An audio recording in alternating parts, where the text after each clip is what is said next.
Good morning students, 10th class chapter 3 metal and non metals.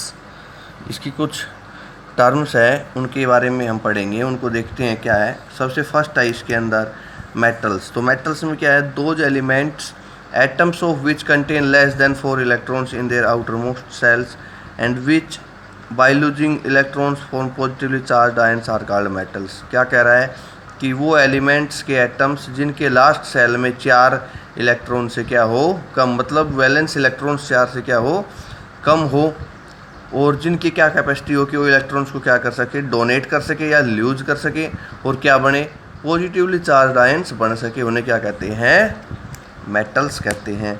जैसे आपके पास क्या है, Na पॉजिटिव, Al3 पॉजिटिव या Al पॉजिटिव, ठीक है। तो ये सारे क्या है, मेटल आयंस, मतलब कि जिनके पास क्या कैपेसिटी हो कि वो इलेक्ट्रॉन्स को ल्यूज करे और क्या बना ले, पॉजिटिवली चार्ज्ड आयंस बना ले, वो सभी के सभी क्या होंगे, आपके पास मेटल्स होंगे। नेक्स्ट है नॉन मेटल्स। इसका बिल्कुल अपोजिट होता है ये। Non metals are those elements atoms of which possess 4 और more electrons in their outer most shell, जिनके लास्ट सेल में 4 या 4 से ज़्यादा क्या हो, इलेक्ट्रॉन्स हो, and which bye gaining electrons for negatively charge ions, और जो इलेक्ट्रॉन्स को गेन करके क्या बना ले, नेगेटिवली चार्ज आयंस बना ले, ठीक है।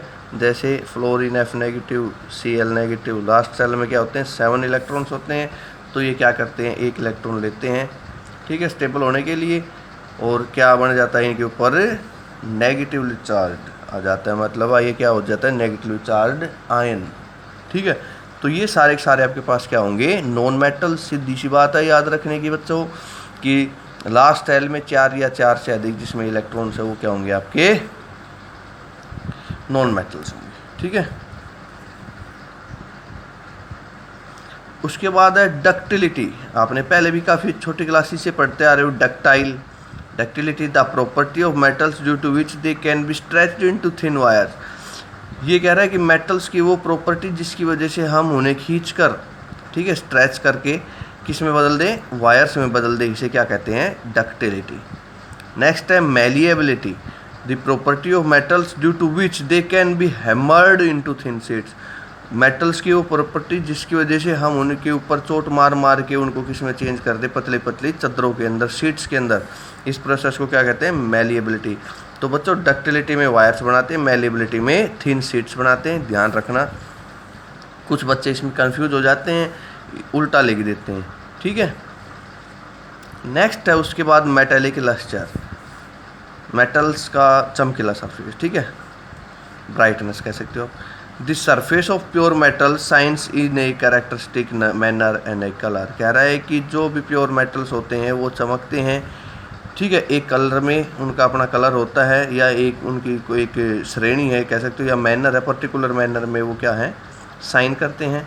सभी की शाइनिंग अलग अलग होती है, अलग अलग कलर होता है हर मेटल का।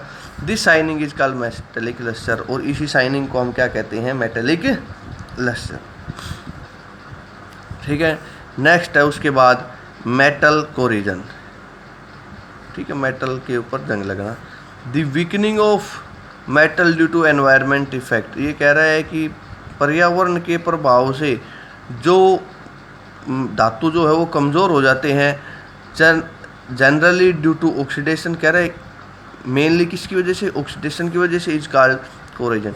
ऑक्सीडेशन की वजह से जो मेटल्स, ठीक है, कमज़ोर हो जाते हैं पर्यावरण में, उन्हें क्या कहते हैं, मेटल कोरिजन। नेक्स्ट उसके बाद है electrical conductivity, the property of metals due to which they conduct electric current. ये कह रहा है कि मेटल्स की वो प्रॉपर्टी जिसके द्वारा या जिसकी वजह से वो क्या करते हैं, इलेक्ट्रिक करंट को कंडक्ट करते हैं, ठीक है, इज कॉल्ड इलेक्ट्रिकल कंडक्टिविटी। उसे क्या कहते हैं, इलेक्ट्रिकल कंडक्टिविटी। इलेक्ट्रिकल आपको पता है, electrical conductivity means to pass through out, ठीक है, समझ गए। नेक्स्ट है थर्मल। थर्मल का मीन्स होता है हीट, कंडक्टिविटी मीन्स सेम है, conductivity to conduct. The property of metal due to which they can transfer heat from their one part to the other. कह रहा है कि मेटल्स की वो प्रॉपर्टी जिसके द्वारा वो एक पार्ट एंड से दूसरे एंड तक क्या कर दे, हीट ट्रांसफ़र कर दे, उसे क्या कहते हैं, थर्मल कंडक्टिविटी। नेक्स्ट है उसके बाद cations, the ions carrying positive charge. Cations क्या होते हैं, वो आयंस जिनके ऊपर क्या हो, पॉजिटिव चार्ज हो, के पॉजिटिव Na पॉजिटिव, ये क्या होंगे हमारे पास, कैटाइंस होंगे। उसके बाद है anions, the anions carry negative charge, जैसे Cl नेगेटिव हो गया, F नेगेटिव हो गया, वो आयन जिनके ऊपर नेगेटिव चार्ज, पॉजिटिव चार्ज जिनके ऊपर होगा उन्हें हम क्या कहेंगे, कैटायन। नेगेटिव चार्ज जिनके ऊपर होगा उन्हें क्या कहेंगे हम, एनायंस। ठीक है। उसके बाद 11th आता है आपका amphoteric oxides, the oxides which can behave both ways as an acid and a base.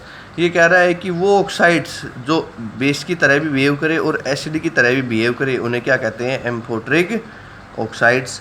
उसके बाद है alkali, A base which is soluble in water. कह रहा है कि वो कोई भी बेस जो वाटर सोलुबल हो उसे क्या कहेंगे, एल्कली। ठीक है। उसके बाद है इग्निशन टेम्परेचर।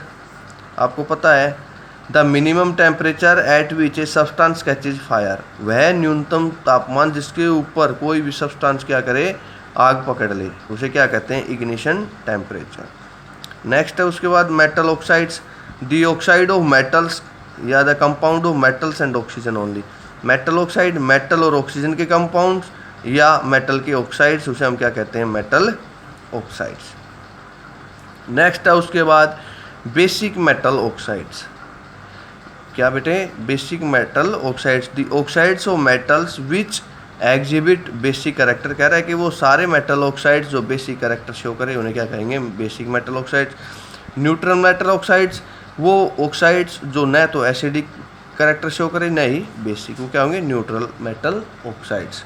नेक्स्ट है उसके बाद electrovalent compounds, the compound generally formed from metal and non metals. कह रहा है कि वो कंपाउंड्स जो कि मेटल और नॉन मेटल से मिलकर बने हुए हो, ठीक है, और जिसकी वजह से क्या मिले हमें, या कह सकते हो आयनिक बॉन्ड्स या इलेक्ट्रोवैलेंट बॉन्ड्स की क्या हो, फॉर्मेशन हो, उन्हें क्या कहते हैं हम, इलेक्ट्रोवैलेंट कंपाउंड्स। मतलब वो कंपाउंड्स जो मेटल और नॉन मेटल से मिलकर बने हो, जिसके अंदर क्या हो, आयनिक बॉन्ड्स की फॉर्मेशन हो, ठीक है, उसे क्या कहते हैं, इलेक्ट्रोवैलेंट कंपाउंड्स। नेक्स्ट है डिस्प्लेसमेंट रिएक्शंस। नाम से पता चल रहा है डिस्प्लेसमेंट, जो एक स्थान चेंज करती है। The chemical reaction in which A more reactive element displace A less reactive element from its salt solution.